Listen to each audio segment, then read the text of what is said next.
선생님들 안녕하세요. 교육학을 암기장처럼 손에 잡히는 교육학, 키워드 교육학입니다. 전 시간에 이 키워드 교육학에 대한 소개를 드렸습니다. 이번엔 이 키워드 교육학을 어떻게 활용하면 좋을지에 대해서 좀 알아보도록 하겠습니다.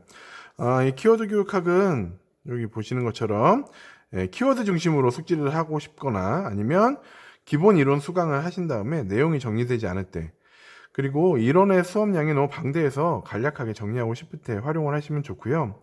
뭐 이동 중이나 짧은 시간, 그다음에 스터디 활동 중에 뭐 카드 퀴즈 형식으로, 그다음에 뭐 시험 전에 스피드한 요점 정리를 위해서 활용하실 때 많은 도움이 될 겁니다. 이 색깔들은요, 여기 있는 내용과 같이 색깔로 영역을 구분해서 자기 부족한 영역만 관리하면서 암기가 가능한데요. 여기는 색깔을 참고하셔가지고 하시면 되고요. 뒷면의 아래쪽에는 세부 내용으로서 그 부족한 추가 설명이나 아니면 논술 문항으로 출제 가능성이 좀 높은 장단점, 뭐 핵심 키워드, 하위 수준, 이런 것들을 아래쪽에 정리를 해놨습니다. 물론 이렇게 아까도 말씀드렸지만 이 영교육과정 같은 경우에는 뭐 특별히 논술 문항으로 출제 가능성이 높지는 않습니다. 영교육과정 단일 키워드만 가지고는 좀 출제가 좀 출제 이유가 좀 부족하고요. 거기에 이제 잠재적 교육과정이 섞인다거나 아니면 생활지도 같은 것이 좀 이렇게 융합되거나 이렇게 사용할 때 출제가 되는 부분이 다소 있기 때문에 이런 부분들은 여러분들이 네임펜 0.3mm 네임펜을 이용해서 여기다가 추가로 적어가면서 공부를 하시면 될 것 같습니다.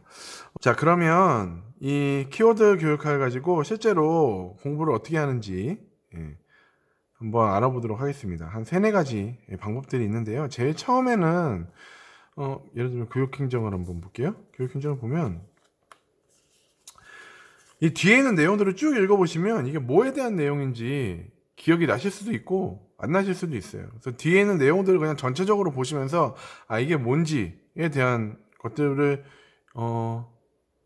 좀 러프하게 보시면 됩니다. 그래서 요거는 매슬로우 욕구 계층론에 대한 이야기구나 라는 거를 확인하시면 되고, 직무 풍요화 이론이라든가 아니면 수석교사제 이런 거 나오면 허즈버거 동기위생 이론이죠. 그래서 이걸 딱 보고 어떤 거에 대한 내용인지 처음에는 이 글들을 보고 앞에 있는 키워드를 맞추는 식으로 하시면 됩니다.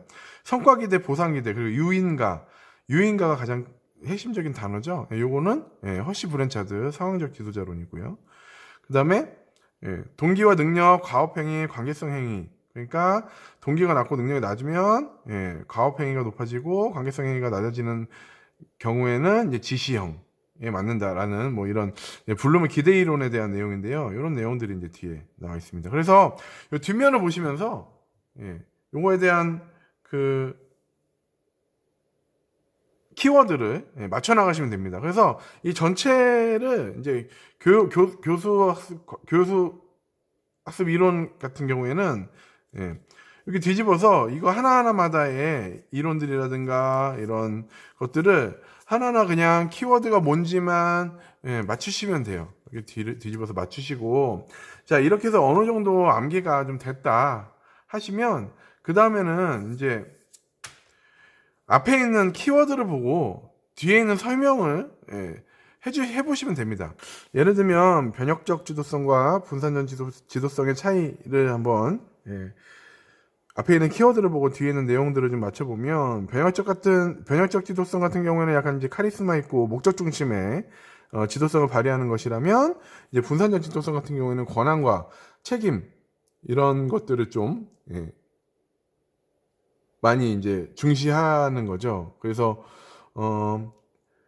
변혁적 지도성 같은 경우에는 좀 이렇게 높은 성과를 기대하기 위해서 뭐 높은 목적을 이제 만들고 그걸 위한 구조화를 시키고 뭐 이런 내용들이 필요하다면, 분산적 지도성 같은 경우에는 뭐 팀 단위로 팀별로 무언가를 해내기를 원한다거나 아니면 이거에 대한 목적보다는 뭔가를 해결할 수 있는 그런 방안을 도출하는 그런 내용이 되겠죠. 그래서 이걸 쭉 이제 설명을 남한테 해준다고 해보시고, 그리고 나서 이제 뒤를 돌려서 예, 확인을 하시면서 내가 숙지하지 못하고 외우지 못한 것들이 몇 가지가 있구나. 왜냐하면 키워드에서 필요로 하는 그런 정해지는 단어들이 있거든요. 이 단어들을 정확하게 잘 알고 있는지, 다시 못 외웠다면 다시 한번 돌려가면서 외우시면 되고, 그래서 이렇게 이제 앞에 있는 걸 보시면서 이 각각의 내용들에 대해서 쭉 설명을 하실 수 있으면 좋을 것 같습니다. 그래서 뭐 자기가 이제 약한 부분의 영역이라든가 이런 것들이 있으면 그 영역에 있는 키워드들을 이렇게 보시면서 이게 어떤 것들에 대한 내용이구나라는 걸 뒤에 있는 내용들을 쭉 확인해 보실 수 있으면 됩니다. 그러면 이제 기본적으로 학습을 하는 방법은 끝났습니다.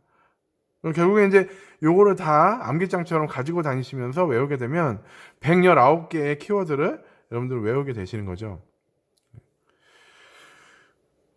자, 이렇게 하시고, 그 다음에 이제 실제로 그러면 시험 문제, 예를 들면 모의고사라든가 아니면 어떤 기출 문제를 받았을 때 이런 키워드 교육학을 어떻게 활용하는지는 다음 영상에서 또 살펴보도록 하겠습니다.